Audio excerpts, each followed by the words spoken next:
సామెతల గ్రంథము 14వ అధ్యాయం. జ్ఞానవంతురాలు తన ఇల్లు కట్టును, మూర్ఖురాలు తన చేతులతో తన ఇల్లు ఊడబెరుకును. యథార్థముగా ప్రవర్తించేవాడు యెహోవాయందు భయభక్తి గలవాడు. కుటల చిత్తుడు ఆయనను తిరస్కరించేవాడు. మూర్ఖుల నోట బెత్తము వంటి గర్వమున్నది.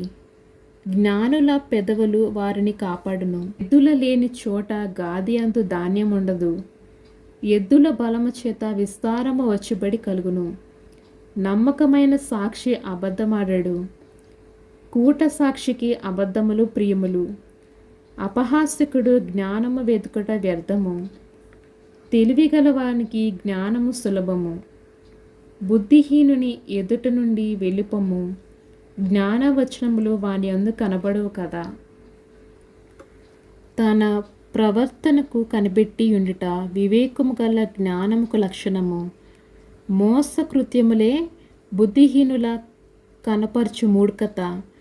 మూర్ఖులు చేయు అపరాధ పరిహార బలి వారిని అపహాస్యము చేయును. యథార్థవంతులు ఒకని యందు ఒకరు దయచూపుదురు. ఎవని దుఃఖము వాని హృదయముకే తెలియను. ఒకని సంతోషములో అన్యుడు పాలివాడు కానే కారుడు. భక్తిహీనుల ఇల్లు నిర్మూలమగును. యథార్థవంతుల గుడారము వర్ధిల్లును.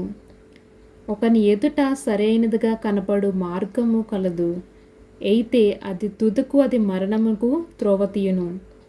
ఒకడు నవ్వుచుండనను హృదయమున దుఃఖపడుచుండవచ్చును. సంతోషము తుదకు వ్యసమగును.